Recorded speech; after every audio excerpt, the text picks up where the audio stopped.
നമസ്കാരം, രാജേഷ് കുമാറാണ്. എൻ്റെ ഒരു പുതിയ വീഡിയോയിലേക്ക് എല്ലാവർക്കും സ്വാഗതം. ഇപ്പോൾ ഞാൻ ഈ വീഡിയോ ചെയ്യുന്നതെന്ന് വെച്ചാൽ എല്ലാവർക്കും നമുക്ക് കാറുണ്ട്, പല ബ്രാൻഡുള്ള കാർ ഉപയോഗിക്കുന്നവരാണ്. അപ്പോൾ ഇത് നമുക്കൊരു ആക്സിഡൻറ്റ് സംഭവിച്ചു കഴിഞ്ഞാൽ ഒരിക്കലും ആക്സിഡൻറ്റ് സംഭവിക്കാൻ പാടില്ല. പക്ഷേ മനുഷ്യൻ്റെ കാര്യം പറയാൻ പോലെയാണ് നമ്മളെ വണ്ടിയുള്ള കേസ്. നമ്മൾ ബൈപ്പാസ് റോഡിൽ കൂടെ പോകുന്നു, മുന്നിൽ പോയൊരു വണ്ടി സഡൻ ബ്രേക്ക് ഇട്ടു, ആ വണ്ടിയുടെ പുറകിൽ നമ്മളെ വാഹനം ചെന്നിടിച്ചു. ഇതേ സമയം അതേ സ്പീഡിൽ പുറകിൽ നിന്ന വാഹനം നമ്മളെ വാഹനത്തിൻ്റെ പുറകിലിടിച്ചു. ഈ സമയം വലതുവശത്തും ഇടതുവശത്തും കൂടി ഓവർടേക്ക് ചെയ്ത് പോയ മോട്ടോർ സൈക്കിൾ നമ്മളെ കാറിൽ തട്ടി. ആദ്യം എന്ത് ചെയ്യണം? എല്ലാത്തിനും ഓപ്ഷനുണ്ട്. ഫസ്റ്റ് സ്റ്റെപ്പ് നമ്മൾ പേടിക്കാതിരിക്കുക.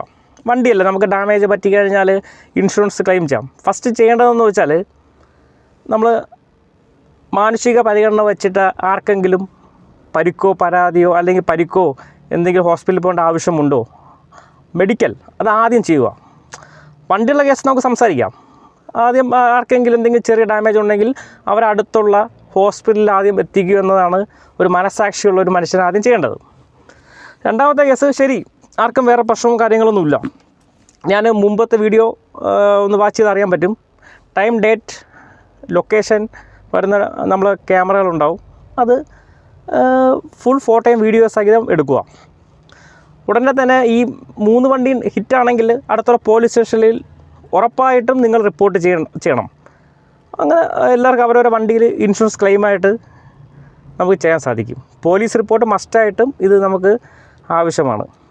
പിന്നെ ചില ആക്സിഡൻറ്റ് സ്പോട്ടിൽ പോകുമ്പം നമ്മൾ കാർ ഓണർമാർക്ക് പ്രശ്നമില്ല, അതിൽ പാസ് ചെയ്ത് പോകുന്ന ആൾക്കാർക്ക് ഭയങ്കര പാടാണ്. നഷ്ടപരിഹാരം കൊടുക്കണം, അത് കൊടുക്കണം, ഇത് കൊടുക്കണം. അതിലൊന്നും ഒരു കാര്യമില്ല. ആരും ടെൻഷൻ അടിക്കില്ല. മാക്സിമം നമ്മൾ ശ്രദ്ധിച്ചോടുക. പിന്നെ വണ്ടിയാകുമ്പോൾ തട്ടും മുട്ടും അതൊക്കെ സ്വാഭാവികം. അത് നമ്മൾ പോലീസ് റിപ്പോർട്ടും കാര്യങ്ങളുണ്ട്. അവർ നമ്മൾ സ്റ്റേഷനിൽ കൊണ്ടുപോയിട്ട് നമുക്ക് ആർക്കും പരിക്കും പരാതിയൊന്നുമില്ല. ഇന്ന വണ്ടി നമ്പരും മെൻഷൻ ചെയ്തിട്ട് അവർ പോലീസ് റിപ്പോർട്ട് തരും. പിന്നെ നമ്മൾ സ്പോട്ട് ഫോട്ടോയും കാര്യങ്ങളും നമ്മൾ എടുത്തിട്ടുണ്ട്. അത്രയും മതി. സിമ്പിളായിട്ട് നമുക്ക് ചെയ്യാനുള്ള കേസേ ഉള്ളൂ. പിന്നെ കഴിവതും ഞാൻ മുമ്പത്തെ എൻ്റെ യൂട്യൂബ് ചാനൽ ഫസ്റ്റ് കാണണമെങ്കിൽ ഞാൻ പല വീഡിയോസും ചെയ്തിട്ടുണ്ട്. രാത്രി യാത്ര എങ്ങനെ, ഇൻഷുറൻസ് ഏതൊക്കെ കൊള്ളാം, ബമ്പർ ടു ബമ്പർ ഇൻഷുറൻസിൻ്റെ ഗുണങ്ങൾ, കാര്യങ്ങളെല്ലാം ഞാൻ പറഞ്ഞത് എൻ്റെ മുമ്പത്തെ വീഡിയോ വാച്ച് ചെയ്ത് തന്നെ അറിയാൻ പറ്റും. അപ്പോൾ ഞാൻ ഈ ചാനൽ തുടങ്ങാൻ തന്നെ കാര്യം, ഈ 15 വർഷമായിട്ട് ഈ ഫീൽഡിൽ നിൽക്കുന്നതുകൊണ്ട് എനിക്കറിയാം ഒരുപാട് അപകടങ്ങളും ആക്സിഡൻറ്റ് ഞാൻ കണ്ട് എക്സ്പീരിയൻസാണ് ഞാൻ ഷെയർ ചെയ്യുന്നത്. അപ്പോൾ മാക്സിമം നമ്മൾ അപകടങ്ങൾ ഉണ്ടാക്കാറില്ല, മനഃപൂർവ്വം ചെയ്യാറില്ല. പക്ഷേ സംഭവിച്ചു പോയാൽ ടെൻഷൻ അടിക്കണ്ട. നമ്മളെപ്പോഴും പുതിയ വണ്ടിക്ക് എപ്പോഴും bumper to bumper insurance continue ചെയ്യുക. പിന്നെ ഇൻഷുറൻസിൽ ആഡ് ചെയ്യേണ്ട കുറേ കാര്യങ്ങളുണ്ട്. അതെല്ലാം കൂടെ കവർ ചെയ്ത് കഴിഞ്ഞാൽ നമുക്ക് ധൈര്യമായിട്ട് എവിടെ വേണോ യാത്ര ചെയ്യാം. ഓക്കെ. അപ്പോൾ 3 സൈഡും ഡാമേജ് പറ്റിക്കഴിഞ്ഞാൽ ഞാൻ മുമ്പ് ഒരു വീഡിയോ ഇട്ടിട്ടുണ്ട്. ഇപ്പം നമ്മൾ വണ്ടികൾ ഫ്രണ്ടും ബാക്കും സൈഡൊക്കെ ആണെങ്കിൽ നമുക്ക് സ്പോട്ട് ഫോട്ടോയും കാര്യങ്ങളും എടുക്കാം. പിന്നെ പോലീസ് റിപ്പോർട്ട്, പോലീസിൽ അടുത്തുള്ള നിയറസ്റ്റ് സ്റ്റേഷൻ, മുമ്പാണെങ്കിൽ ട്രാഫിക് സ്റ്റേഷനിലായിരുന്നു, ഇപ്പോൾ ഏത് സ്റ്റേഷൻ പരിധിയാണോ അവിടെ തന്നെ നമുക്ക് പോയി റിപ്പോർട്ട് ചെയ്യാം. പിന്നെ നമ്മൾ പല ബ്രാൻഡുള്ള കാറുകളായിരിക്കും ഇടിക്കുന്നത്.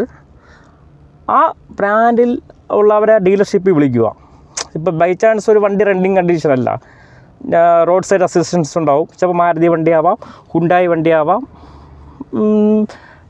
റെനോൾഡ് വണ്ടി, അങ്ങനത്തെ കുറേ ബ്രാൻഡുണ്ടല്ലോ. അപ്പോൾ അവരെ ഡീലർഷിപ്പിൽ PROമാരുണ്ടാവും, ഈ ബോഡി ഷോപ്പിൻ്റെ എക്സിക്യൂട്ടീവ്സ് ഉണ്ടാവും. അവരെ കോൺടാക്ട് ചെയ്യാം. അപ്പോൾ അവർ സ്പോട്ടിൽ വന്നിട്ട് നിങ്ങൾക്ക് വേണ്ട ഹെൽപ്പും കാര്യങ്ങളൊക്കെ ചെയ്തു തരും. അത് ഞാൻ വരും വീഡിയോയിൽ പറയാം. എല്ലാ ഡീലർഷിപ്പിലും ഈ ബോഡി ഷോപ്പ് PROs കുറവാണ്. അതിനും റോഡ് സൈഡ് അസിസ്റ്റൻസ് കൊണ്ട് ഇൻഷുറൻസ് ഉണ്ട്. അതിൻ്റെ ഒരു ഹെൽപ്പ് നമുക്ക് തേടാം.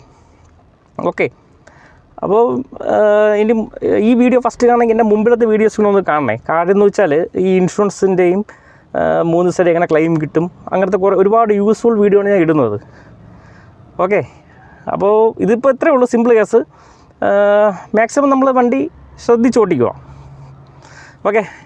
അപ്പോൾ ഈ വീഡിയോ ഇഷ്ടമായാൽ ലൈക്ക് ചെയ്യുക, ഷെയർ ചെയ്യുക, സബ്സ്ക്രൈബ് ചെയ്യുക. മാക്സിമം ഈ വീഡിയോ നിങ്ങൾ ഷെയർ ചെയ്തില്ലെങ്കിലും കുഴപ്പമില്ല, അറിയാമെന്നുള്ളവർക്ക് പറഞ്ഞു കൊടുക്കുക. ഓക്കെ. അപ്പോൾ ഞാൻ ഒരുപാട് ആക്സിഡൻറ്റ് സ്പോട്ടിൽ പോകുമ്പം പല ബ്രാൻഡ് കമ്പനികൾ ഞാൻ വർക്ക് ചെയ്തിട്ടുണ്ട്. പല ക്യാരക്ടറുള്ള കസ്റ്റമർ നമുക്ക് നമുക്കും പ്രശ്നമില്ല, കസ്റ്റമർക്കും പ്രശ്നമില്ലെങ്കിലും അതിലേ പോകുന്ന വഴിയാത്രക്കാരുണ്ട്, ഭയങ്കര പ്രശ്നമാണ്. ഒരു ബന്ധമില്ലാതെ അവർക്ക് നഷ്ടപരിഹാരം കൂട്, ഇവർക്ക് നഷ്ടപരിഹാരം കൂട് എന്നൊക്കെ പറഞ്ഞിട്ട് സംസാരിക്കുക. അതിലൊന്നും ഒരു കാര്യമില്ല. സംഭവിച്ചു കഴിഞ്ഞാൽ ശരി, എന്തായാലും സംഭവിച്ചു. മനസാക്ഷി, ആർക്കെങ്കിലും എന്തെങ്കിലും പരിക്കോ എന്തെങ്കിലും ഉണ്ടോ, നിങ്ങൾ തട്ടിയവർ തമ്മിൽ ഒരു എമ്പതിയിലെത്തുക, അടുത്തുള്ള നിയറസ്റ്റ് ഹോസ്പിറ്റലിൽ കൊണ്ടുപോവുക, വണ്ടിയിലൊക്കെ ബാക്കി പിന്നെ ഞാൻ പറയും പോലെ, അല്ലെങ്കിൽ നമ്മൾ ഇതുപോലെ നിയമം പോലെ നമുക്ക് ചെയ്യാൻ പറ്റും. ഓക്കെ, അപ്പോൾ മാക്സിമം സപ്പോർട്ട് ചെയ്യുക, ഷെയർ ചെയ്യുക, സബ്സ്ക്രൈബ് ചെയ്യുക. Thank you.